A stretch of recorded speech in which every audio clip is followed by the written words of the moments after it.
inaatake na si lola nito, tapos tinawag ko yung ano niya, yung anak niyang lalaki kasi parang hindi makagalaw yung anak niya eh. Nagtitinda siya ng mga prutas. Yun, nagtitinda siya, kasama niya yung apo niya. Ang nooy namamalengke lang na si Kim, hindi nakatiis na hindi lapitan si nanay.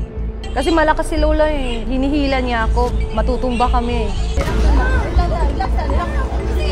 Si nanay na yung hinihingal, parang hindi mapakali. Gumaganon-ganon siya sa ano niya, sa dibdib niya. Parang hinahabol niya yung hininga niya.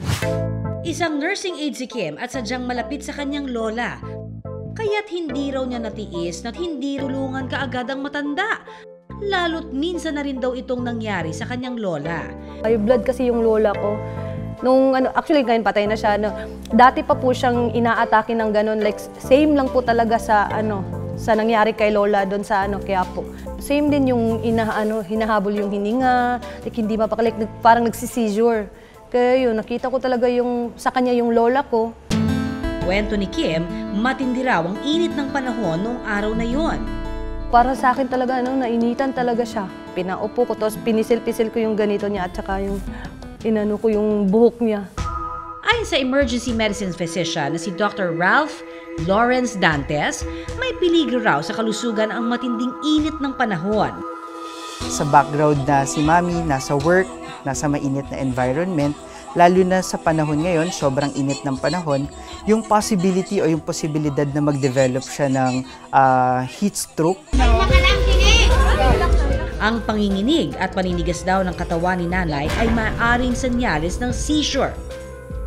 Yung seizure kasi is may activity yung sa utak ng tao. Kung nagkaroon ng imbalance dun sa activity sa utak, pwedeng magkaroon ng seizure na episode si patient.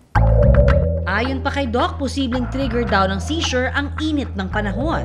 Si Mami nasa open area, so medyo yung exposure niya dun sa heat mataas. Sa heat stroke na tinatawag, pwede kasi siyang mag-manifest as seizure.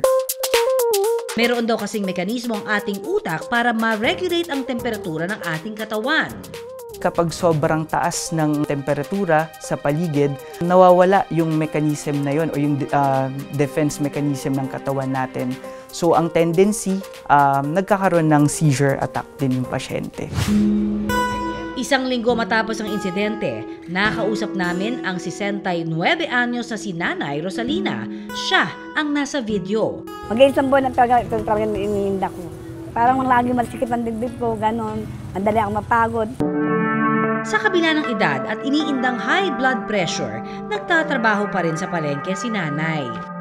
Ginagala ko yung paninda ko, pabalik-balik. Tapos nagluluto ko, mainit. Para may pambili din ang gamot ko maintenance, ganon. Hindi raw naging maganda ang pakiramdam niya bago nanginig ang kanyang katawan. Gumaganon siya, yun na hindi ko maintindihan na basta ganon, naiipit siya. Iniinda ko na yun, pero hindi ako nagagaganon. Pero ang tagal ko na iniinda talagang maano. Pero yung first time ko lang naging ganon ako. Ayon kay Doc, maaaring makakontribute sa seizure ang mataas na blood pressure.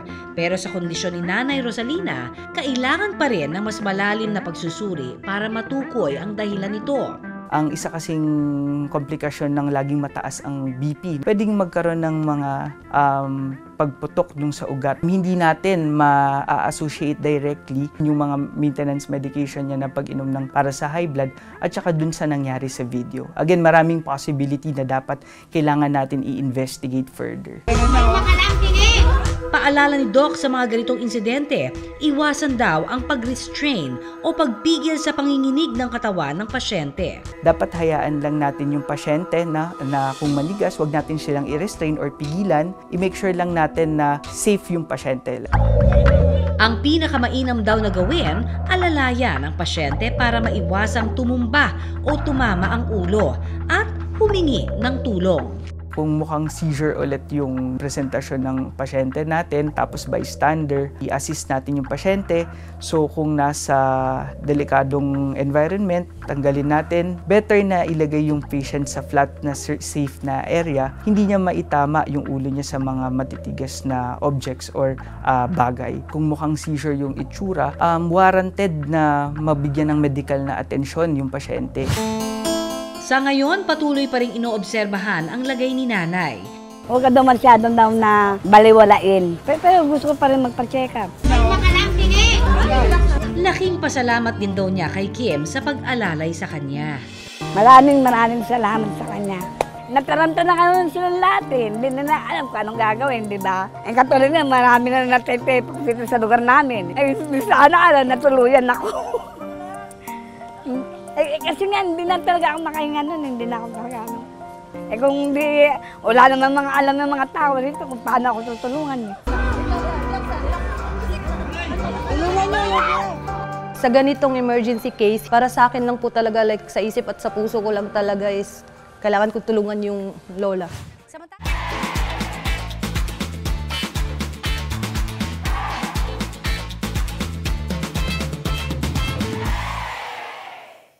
Maraming salamat sa pagtutok sa Pinoy MD. Para po sa iba pang kaalaman tungkol sa ating kalusugan, mag-subscribe na sa GMA Public Affairs YouTube channel. And of course, don't forget to hit the bell button for our latest updates.